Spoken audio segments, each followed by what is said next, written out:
Saya Sasaki.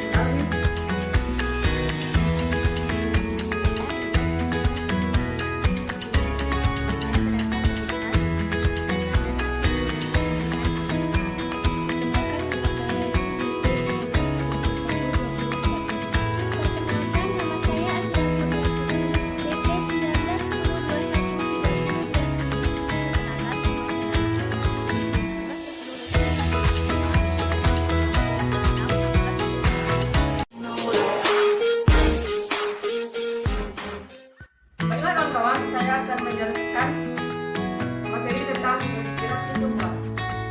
Apa itu inspirasi tumbuhan? Inspirasi tumbuhan merupakan suatu proses di mana tumbuhan menyerap molekul oksigen yang terdapat di udara untuk menghasilkan air, karbon dioksida, dan energi yang dibutuhkan oleh tanaman untuk tumbuh dan berkembang. Inspirasi tumbuhan ini terjadi pada pagi dan siang hari bersama dengan proses fotosintesis, dan juga pada malam hari saat tumbuh tidak berfotosintesis.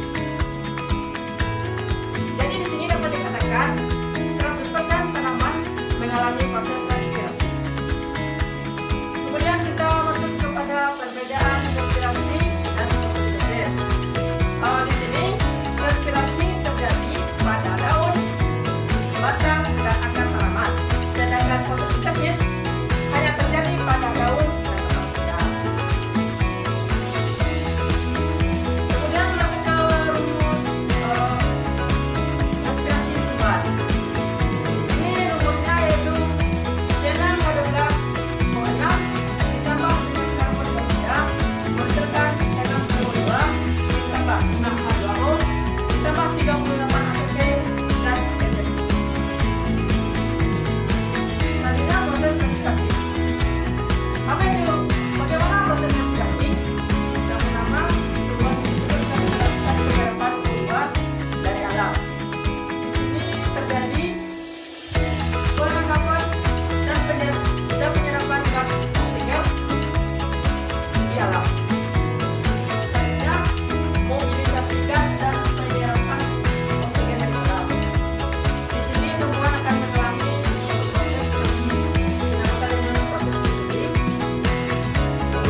di mana respirasi aerob terdiri dari 4 tahapan.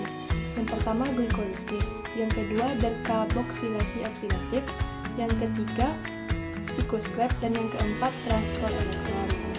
Proses respirasi aerob dimulai di sitoplasma. Di sini terjadi proses glikolisis yang mengubah glukosa menjadi 2 ATP, 2 NADH, dan 2 asam pirufat. Selanjutnya, 2 asam pirufat yang dihasilkan memasuki mitokondria dan diubah menjadi 2 asetil-CoA, 2 NADH, dan 2 CO2. Ini disebut proses dekarboksilasi oksidatif. Kemudian, 2 asetil-CoA yang dihasilkan memasuki sikloskop di matriks mitokondria dan menghasilkan 2 ATP, 6 NADH, 2 FADH2, dan 4 CO2. Kemudian, NADH dan FADH yang dihasilkan di proses glikolisis, dekarboksilasi oksidatif, dan sikloskop memasuki proses transport elektron yang menghasilkan 34 ATP dan H2O. Proses ini terjadi di kristal mitokondria. Jadi itulah proses dari respirasi aerob.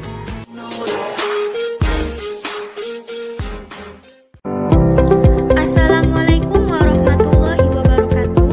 Baiklah, saya akan melanjutkan presentasi berikutnya tentang respirasi anaerob dan titrasi. Untuk yang pertama yaitu respirasi anaerob. Respirasi anaerob merupakan proses pemecahan glukosa yang tidak membutuhkan oksigen. Respirasi anaerob terjadi di bagian sitoplasma yang bertujuan untuk mengurangi senyawa organik. Respirasi anaerob hanya menghasilkan sedikit ATP. Proses respirasi anaerob dibedakan menjadi 2, yaitu fermentasi alkohol dan fermentasi asam laktat. Baiklah, yang pertama saya akan menjelaskan tentang fermentasi asam laktat. Glukosa akan mengalami proses glikolisis yang kemudian menghasilkan 2 asam pirufat. Pada proses ini dihasilkan 2 ATP dan NAD+ yang dirubah menjadi NADH. Untuk selanjutnya, 2 asam pirufat akan diubah menjadi 2 asam laktat, di mana pada proses ini NADH hasil glikolisis diubah kembali menjadi NAD+. Untuk yang kedua yaitu fermentasi alkohol, di mana glukosa akan mengalami proses glikolisis yang kemudian dihasilkan 2 asam pirufat. Pada proses ini dihasilkan 2 ATP dan NAD+ yang diubah menjadi NADH. Selanjutnya, 2 asam pirufat akan diubah menjadi 2 asetaldehid, di mana ketika terbentuk 2 asetaldehid, maka akan dilepaskan pula 2 molekul CO2. Selanjutnya, 2 asetaldehid akan diubah menjadi 2 alkohol, di mana NADH hasil dari proses glikolisis akan dirubah menjadi NAD+. Perbedaan respirasi anaerob dan respirasi aerob.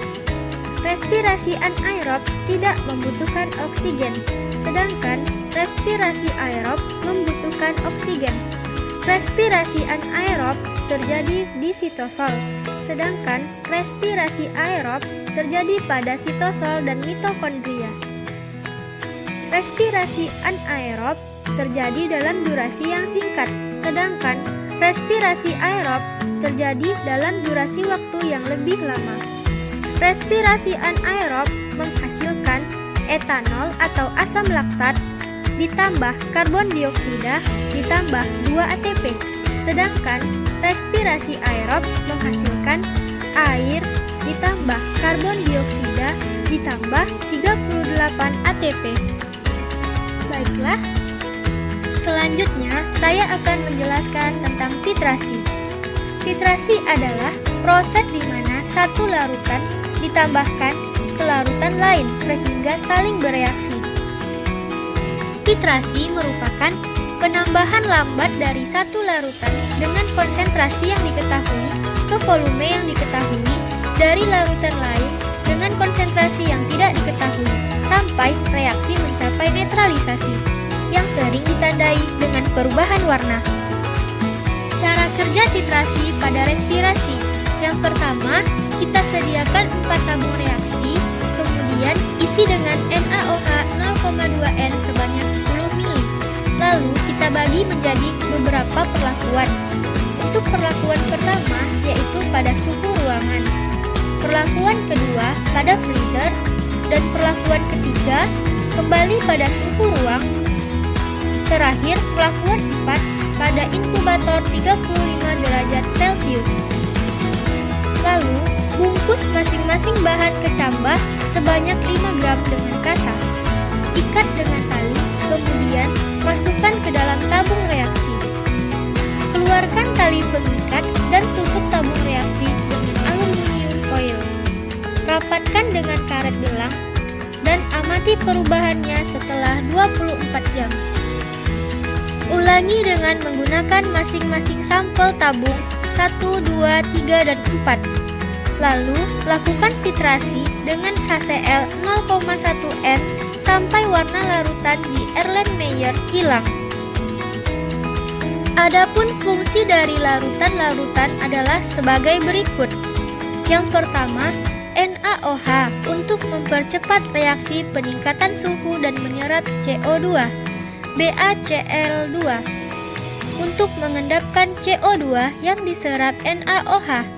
Selanjutnya, phenolphthalein, indikator titrasi dan sebagai katalisator untuk mempercepat reaksi. Dan yang terakhir yaitu HCl sebagai titran, setara dengan CO2 yang dihasilkan pada proses respirasi.